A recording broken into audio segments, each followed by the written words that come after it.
All right, we're joined now by Justin Hilliard. Justin, thank you for taking the time. Absolutely. We'll start the questioning with Stephen Means from Cleveland.com. Stephen. Hey, Justin, you finally got a chance to get out there on the field after everything that happened in the last 2 weeks, and you were able to make some plays. Just talk about that forced fumble that you were able to do, just being able to be out there. Yeah, this whole offseason has been the focus is just, keep getting better because I know this is my last shot at playing. So being out there today means so much just because I know the last couple of weeks haven't gone exactly how I wanted to go. But, overall we got a lot to work on, but it was great to be back out there. All right, next up, we'll go to Austin Ward from Letterman Row. Austin. Hey, Justin. Justin Fields was just up there talking about how the message in the locker room was to finish. Can you describe what it was like to play in the second half where the game was really never in doubt? I don't know if it was you guys checked out or, what it was like just to get through that when you knew that the win was already pretty much put away.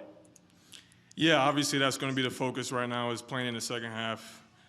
We know we got to practice better. We know we got to finish. I know on defense, tackling especially, it is something we will work on and something we'll get fixed. All right, next up, Joey Kaufman, Columbus Dispatch. Joey, you're up. Justin, we heard last week about you being unable to play due to the false positive test. What was kind of your issue in week one, and what have the last 2 weeks been like for you not being able to play until this week? Yeah, week one, I kind of had a little minor injury that kind of set me back a little bit. But week two, I was ready to go until, I guess, the morning of the game, Saturday morning. We have the kind of easy 15-minute test. That came back positive, went straight to the hospital, did the more in-depth, I think, PCR test, and that came back, both came back negative. So, yeah, it was a tough process. Obviously, that was my last time being able to play Penn State. Yeah, it sucks, but, we're moving on. Okay, we'll go next to Nathan Baird from Cleveland.com. Nathan. Justin, are you mad? Were you upset that to have that game taken away from you last week, and especially considering that you did pass the test? It seemed like what the protocol would have been set up to let you play, and you still couldn't. Yeah, obviously I was frustrated. I wanted to be a part of that big game, playing Penn State with my brothers for the last time.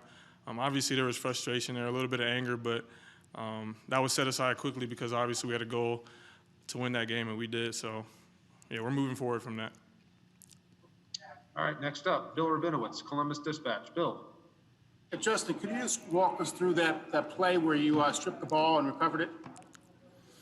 Yeah, that's something we practice on. The coaches do a great job of preparing us each week of different things offense are going to try to get us with, and yeah, I was glad I was able to make that play.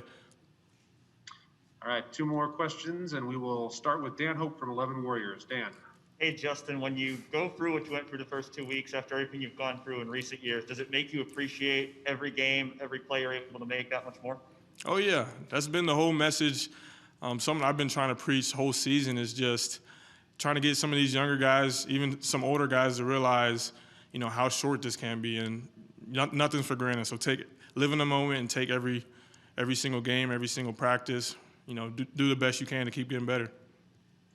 All right, and last question tonight for Justin. We'll go to Clay Hall from WSYX. Clay. Justin, can you describe the urgency that you have to play with in this kind of small, survive and advance kind of environment to stay clean, move on to the next week, what it takes? Yeah, there's a big sense of urgency. Coach Day has been hitting on that the whole year. Obviously, we know that we can't miss a game. We can't be off on one game, or we know the consequences that can be. So the focus is, I don't even want to talk about any other game except for the next game, because I believe that'll just keep our minds focused on anything else, one game at a time. Appreciate it. Yeah. All right, thank you, Justin. Appreciate Thanks, your guys. time tonight. Yep.